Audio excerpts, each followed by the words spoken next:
दक्ष राजा की कन्या सती ने भगवान से यह वर प्राप्त कर लिया था कि हर जन्म में वह शिव को पति के रूप में प्राप्त करती रहे।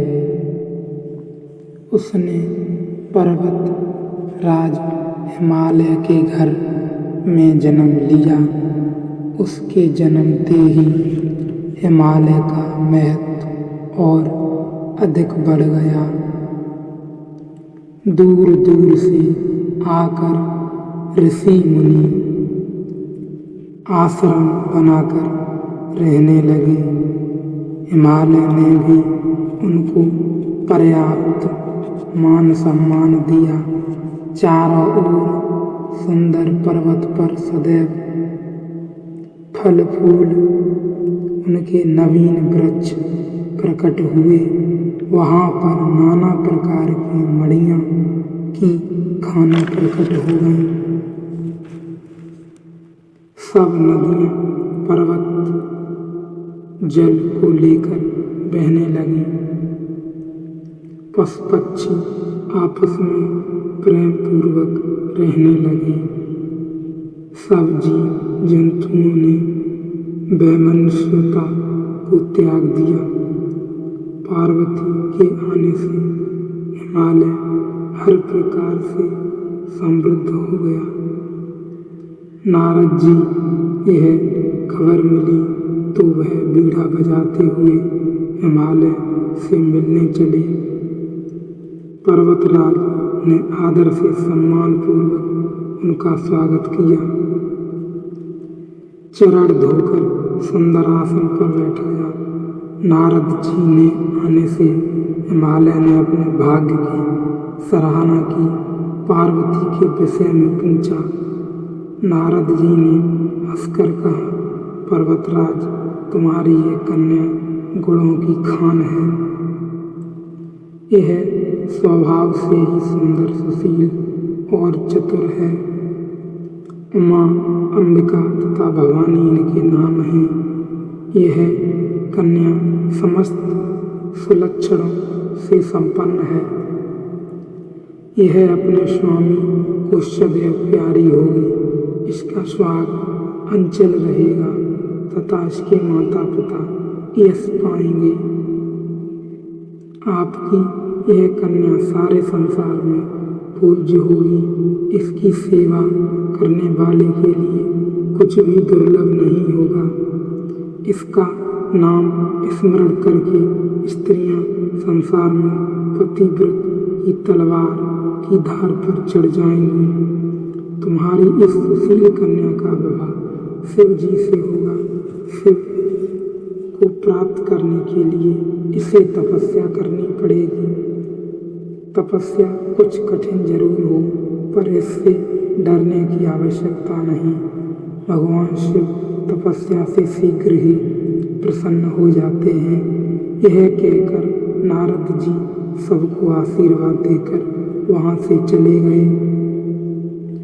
पर्वतराज को एकांत में पाकर उनकी पत्नी रानी मैना ने कहा, हे नाथ, मैं तो देवऋषि की बात समझ नहीं पाई।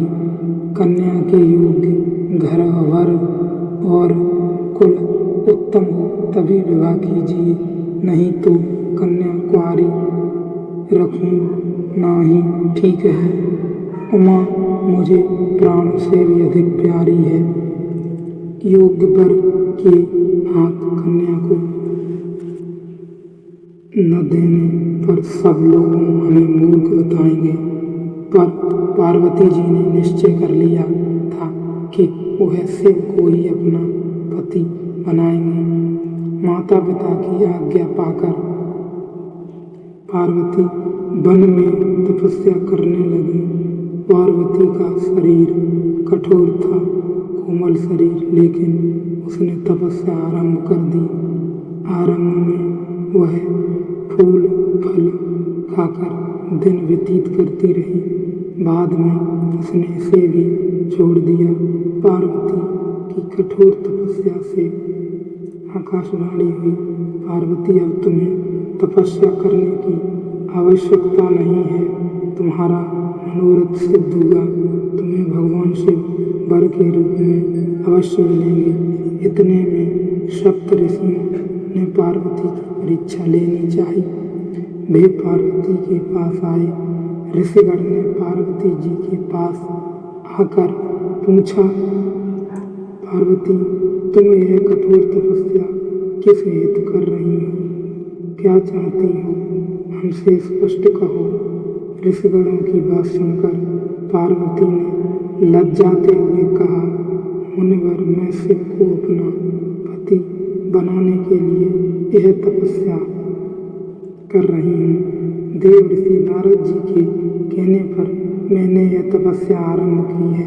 पार्वती की बात सुनकर ऋषिगण हंस पड़े। उन्होंने कहा, पर्वत की बेटी होने के कारण तुम्हारा नाम पार्वती है, तुम्हारा बचाव दृढ़ होना चाहिए। नारद जी का उपदेश सुनकर किसका भला हुआ है। नारद जी ने दक्ष पुत्रों को जाकर उपदेश दिया। चित्रकूट का घर उन्होंने बिगाड़ा। हिरण्यकश्यप का भी ऐसा ही हाल किया। ऋषियों ने आगे कहना जारी रखा, नारद जी की सलाह पर चलने वाले ही स्त्री पुरुष विकारी हो जाते हैं। मन के वह बड़े कपटी हैं, शरीर उनका अवश्य साफ है, वह अपने ही समान सबको बनाना चाहते हैं।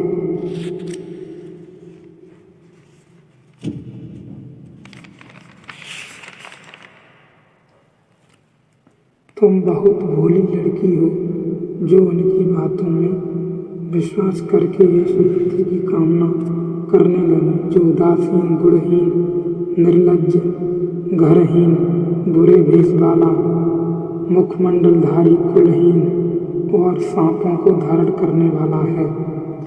ऐसा वर तुम्हें कौन सा सुख देगा। नारद ने तुम्हें अच्छी तरह भ्रमित कर दिया है। सती की कहानी नहीं जानती, उसने भी शिव से विवाह किया। शिव ने यज्ञ में उसे भस्म कर डाला। शिव जी अब निश्चिंत हैं, उन्हें किसी बात की चिंता नहीं। भूख मांग कर खाते हैं, शमशान घाट में विभूत लगाए घूमते रहते हैं। ऐसे बाबा के घर में कोई स्त्री कैसे सुख से रह सकती है। अपनी भला चाहो तो उन्हें वर के रूप में प्राप्त करने का विचार त्याग दो। हम तुम्हारा विवाह वैकुंठ में रहने वाले श्रीपति भगवान विष्णु से कर देंगे। ऋषियों से इतना शुभ सुनने के बाद पार्वती जरा भी विचलित नहीं हुई। बोलते ने के बाद पार्वती जरा भी उनकी तरफ नहीं देखा। आप लोगों ने जो कहा वो सब सत्य है, पर मेरी प्रतिज्ञा भी अटल है। ऐसा कहकर वो चली गई। मैं शिव जी के अतिरिक्त किसी दूसरे को अपना पति नहीं बनाऊंगी। पार्वती के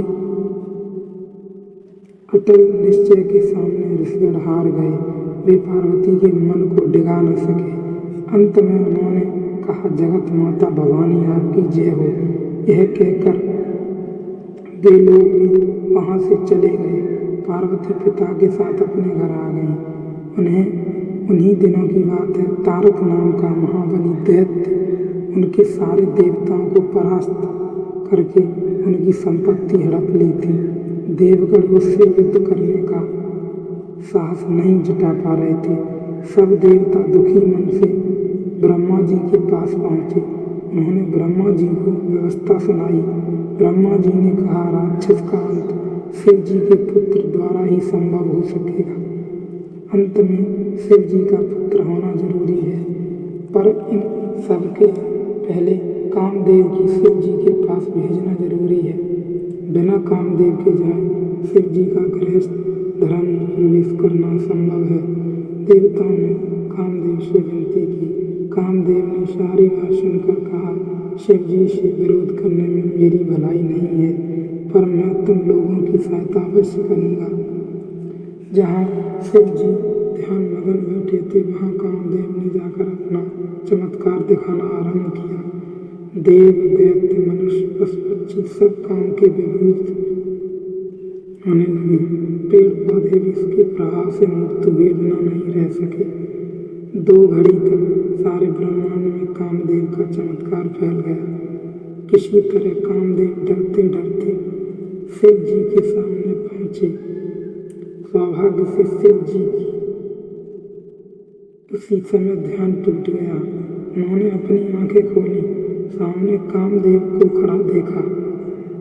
शिव जी की नजर उस पर पड़ते ही वह भस्म हो गया। कामदेव को पत्नी को जब यह बात सुनी तो वह बहुत क्रोधित हुई और शिव जी से रोती चिल्लाती उनके पास पहुंची और उनसे प्रार्थना करने लगी, दया की भिक्षा मांगने लगी।